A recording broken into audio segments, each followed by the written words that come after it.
Chasing Legends.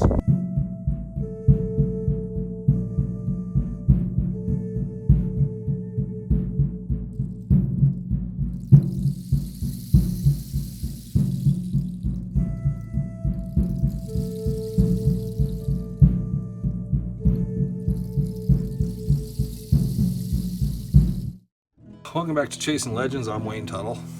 Please hit the subscribe button, hit the notifications bell, go check out our About section for Dutch Hunter Rendezvous, Legend Superstition Mountain t-shirts, black, gray, long sleeve, short sleeve. Leave a comment. We always enjoy seeing the comments and seeing what everybody has to say about our content. As you can tell today, we are back in the Superstitions from our opening. We were up on the overlook up on Fremont Saddle by Weaver's Needle. Unfortunately, it was so windy up there, it wasn't going to happen up there. Pretty busy day back here in Peralta Canyon. Peralta Canyon was also known as Willow Canyon originally. The name Peralta Canyon came from the Dons, Arizona, as they began the treks up from the Peralta Trailhead and up in here, and they did the whole Peralta thing and the story and everything to do with the Dons of Arizona. So that kind of switched out the names, but this was Willow Canyon at one time, and it's probably one of the more traveled trails in the Superstitions. We were out doing some B-roll filming and so forth today.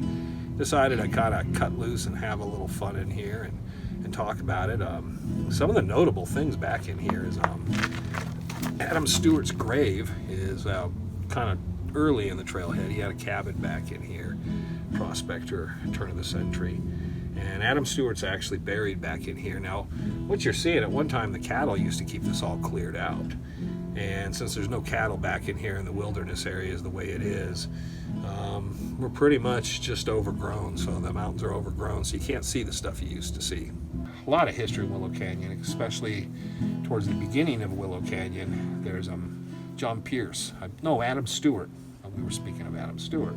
Dug a couple of prospects on the east side of Willow Canyon, but there's a deeper shaft that goes in. I think it goes probably 40-50 feet over on the west side across above. And it's above like a waterfall area, so you literally have to kind of work your way up and around and get to it and go back into it. So Adam Stewart had a lot of history here. Plus there was the Linsby or Linesby house, depending how they've spelled his name in the papers.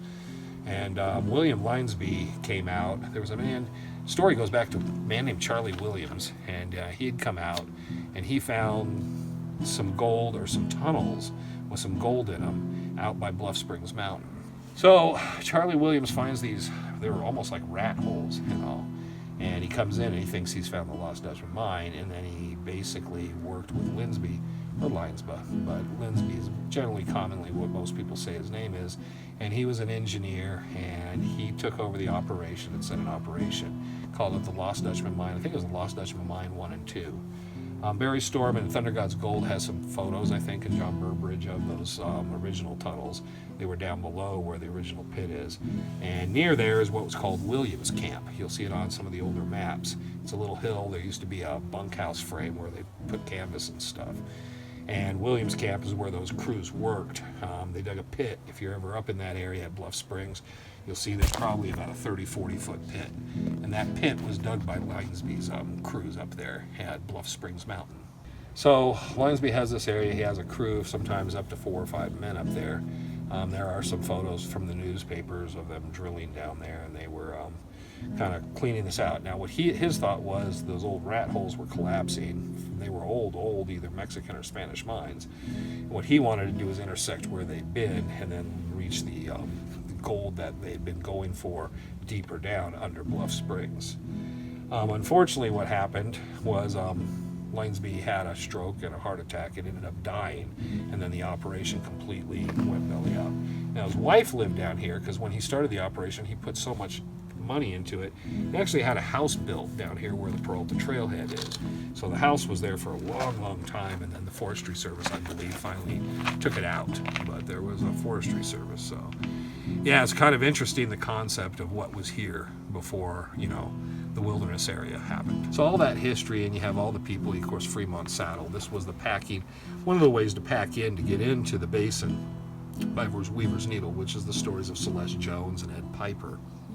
Even though you could go in through first water, probably just as easy and pack in.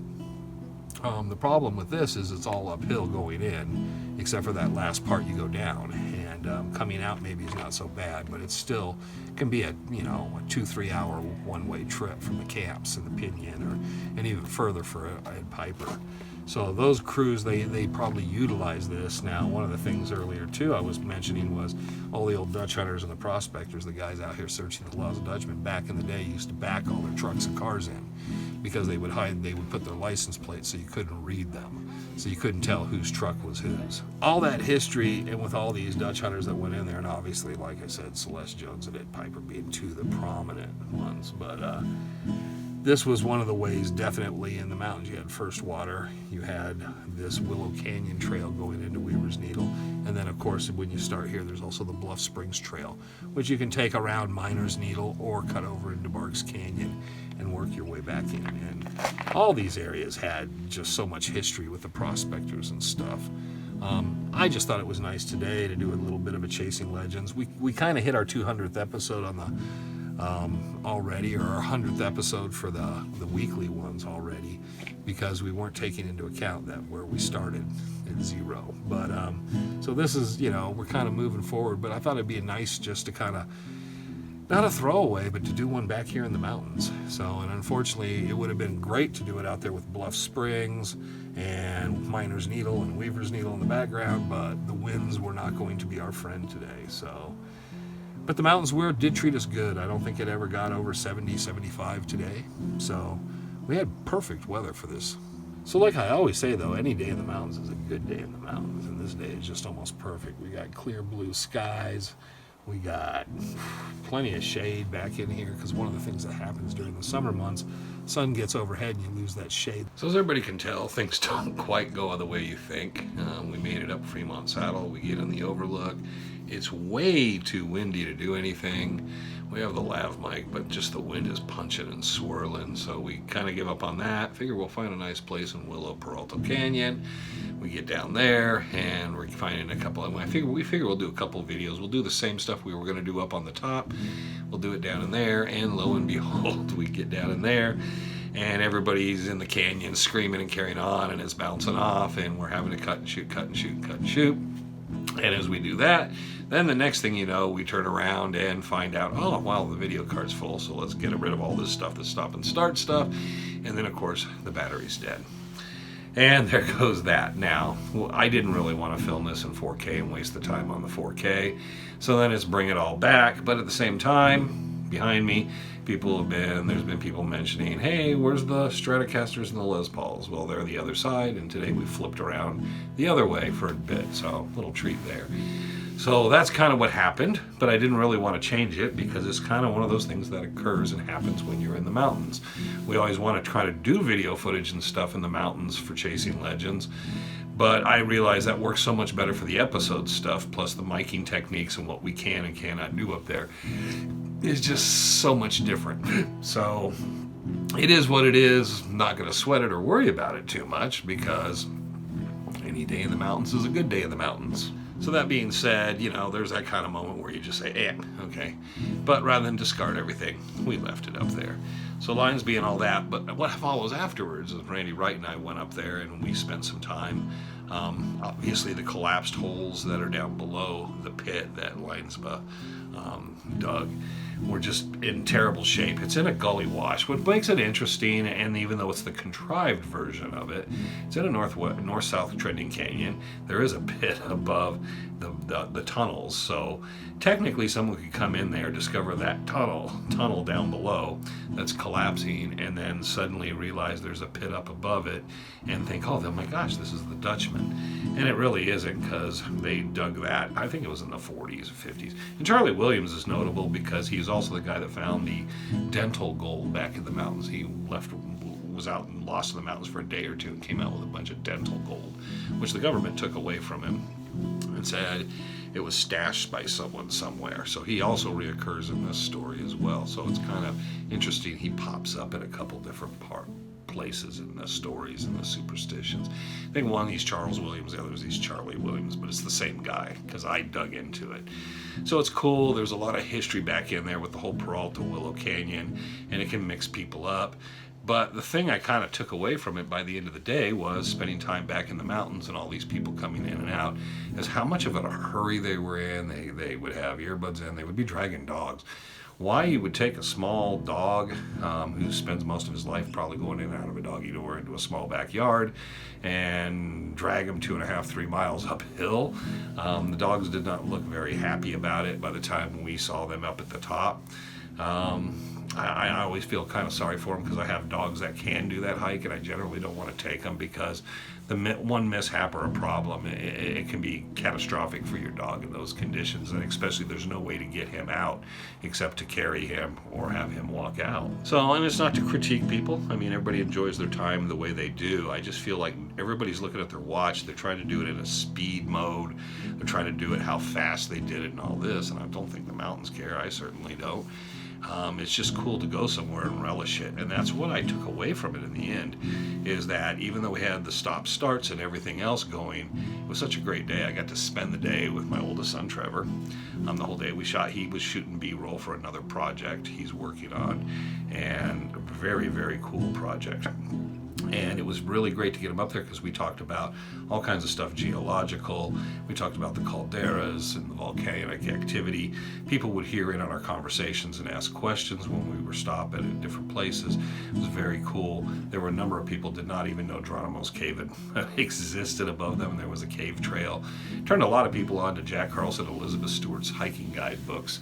But it was very interesting coming in there, and people just don't even have a grasp of it. They kind of know the Lost Dutchman Mine. They know it's the Superstition Mountains and Weaver's Needle, and that's about the end. And I was recognized. I didn't even get 5 feet from the front of my truck. The first person recognized me and was trying to figure out what I was doing there.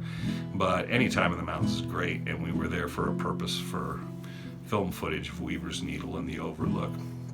So that was something very important, taking the 4K in and carefully getting to that and hauling all the gear in. So it was a trip primarily for that, but also to spend time with Trevor, whose birthday is coming up this week. So happy birthday, son. And we got to spend, a good long day and 7 miles on the trails together, kind of checking all this stuff out. And it was a lot of memories and a lot of things in my footsteps and the footsteps of so many other people that I spoke of earlier. I mean, we're talking Celeste Jones and Ed Piper, and even the people I've known for so many, many years up in the mountains, people like Tom Collenborn, Rick Gwynn, Ron Eagle, Joe Roboto, and the many friends I've spent so many times on the trails with. But all these people who are gone, not forgotten, and I got to kind of go through that. Mostly because in the back of my mind, just recently, this last week, we lost another good friend, Dave Chase. Most people would know Dave Chase from his Facebook page and around Goldfield Ghost Town and the Superstition Mountain Museum as Chief Running Mouth. And I love Dave. He cracked me up. Good guy, solid good guy, always a big smile. He came out to the rendezvous occasionally. We'd sit down, we had a few beers and this and that, but he was never a guy I really talked Dutch hunting. We talked about a little bit about the superstitions and other things, but we just kind of talked about life in general.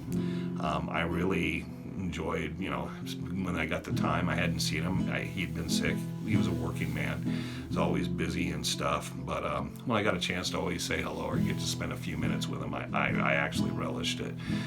The sad thing is Dave's no longer with us, and Frank and I will be paying our respects and saying goodbye to our friend here this week. And it's kind of sad. Losing people, I mean, especially this last year with Dan and Bob Hopper, Rick Gwynn, and now Dave. That's a lot of guys suddenly in just roughly, we're talking about an 8-9 month period. And but one of the funny stories I have is we were at the museum one day and we're sitting there and Ron Eagle was there. Me and Ron were talking and spending quite a bit of time, and Dave's there and his whole getup, and he's got his tomahawk on. He played that part. He loved playing that part.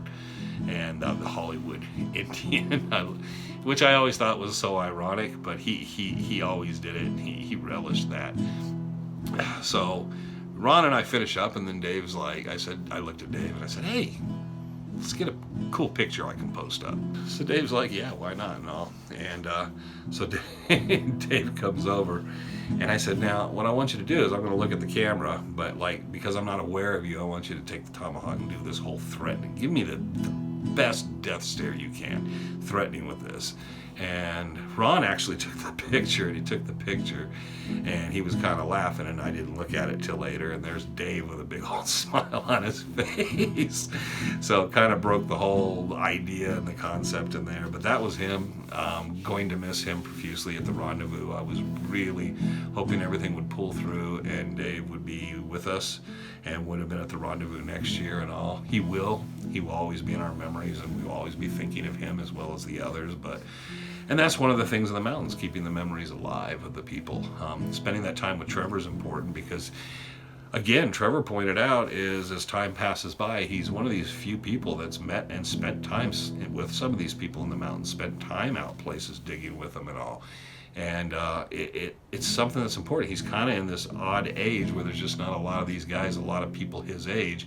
I'm at the tail end of the Dutch hunters, like one of the older groups, one of the younger ones, but it's like he's kind of really got into the historical and this and that, but he's also met all these people. And Trevor's grown up, and there's these pictures, you look at him with John Wilbert and Clay Wurst and Tom Collenborn and these people, and he's just such a young little kid. And then you realize as he grew up, the losses are significant to him because it's like a bunch of uncles passing away over time. But I think at the same time, it's just really cool that the memories of these gentlemen and the people he has, and he keeps those memories alive. So that was very important. It's kind of one of those trips where nothing went right, but it's always good to put this up and post it in that sequence, because then you understand why we do things sometimes the way we do. So that's it for this week's Chasing Legends. I believe we are just kind of continuing to roll along. I'm not sure where we're going. Frank and I were discussing a number of events and stuff, things we have going. I will be guest speaking at the Superstition Mountain Museum on 2 different dates. You can look those up. Go to the Superstition Mountain Museum website, and you can look under their events, and you will see that it's also in their program they're handing out. So I will be out there to talk there. I'm following the first opening week of Ken Eddy, Teton Ken. So kind of cool, but I'm sure Ken will be out there to kind of critique me. I tell the truth. I'm a storyteller that tells the truth. Imagine that. But anyways, we'll be having a great time for those things coming into next year. We'll be out for Heritage Days and different things. Frank, Woody, and I are talking. We're not sure what we'll be doing on the 100th anniversary of Apache Junction. Will be taking place in that, and hopefully with nothing else coinciding, we'll be doing things like if there's a gold show and the Flag Foundation show, and showing up for that, and the Dons of Arizona in the Dutch, what is it called, the Lost Dutchman Days Parade, and other things, the Treasure Hunt of the Year Award coming up in the Ides of March. So there will be a lot of different events and things we're coming out to. When people want to say, hey, I want to catch up to you guys or something, we're out there. I was just out there this week, so spending some time out. And we will be putting our time in different various places and events. And I want to catch up because I'm really realizing those relationships with my friends. I always want to spend as much time as I can talking to them and continuing to build on those memories, because those are becoming a little more precious as we go.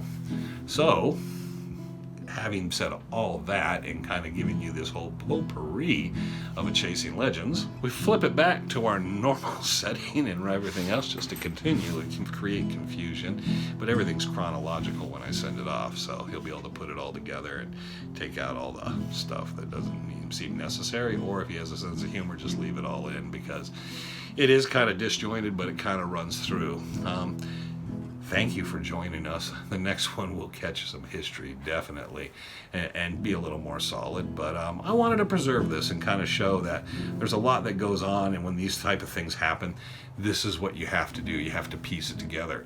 Doing the Chasing Legends in the studio like we normally do is so much easier because it's such a controlled spot that I just know everything's kind of set and where I'm at, and I can take care of any technical problems immediately in the moment, where on the other side of things, it doesn't necessarily work that way when you're out in the field. But we will be bringing you more. Like I said, Frank and I are itching, and we're getting out in this month and the coming month, December. We will be getting ourselves out there. We got some really cool stuff we'll be filming. So those other 12 episodes that we've been promising for so long should get wrapped up. And Trevor will be back because he also, besides his birthday, Trevor also will be graduating with his bachelor's in science. So congratulations to him pulling that off in 2.5 years, and wherever else he's going with that. So that's very, very cool as we work in that. But I also have my assistant or my producer or my film editing guy or whatever else he's working on, I'll still have him here present with me. So that'll be very cool again too, to kind of basically have him here to kind of guide me through some of all this. But it has been fun doing my own kind of cinematography and production side of it myself. I mean, I don't think I did too bad. Everybody's still watching. I mean, you can hear me, right? So there it is. So go ahead and troll us and do whatever else and just say thank you. But we always say thank you to you guys, because whether you love, hate us, or whatever, even if it's a thumbs down, I love it. It's just you took the time, and I appreciate the fact that you took the time, maybe learned a little something about history. Maybe we're fascinated by something. You catch some of the episodes, you go look at the legend stuff, catch something else, go look at Lust for Gold, Race Against Time, or watch any of the other projects that we have coming out in the future. So therefore, for myself, to everybody out there, hope you're going to have a great time these holidays, because we're really kicking in. Thanksgiving kind of kicks off that whole holiday wheel going into the end of the year.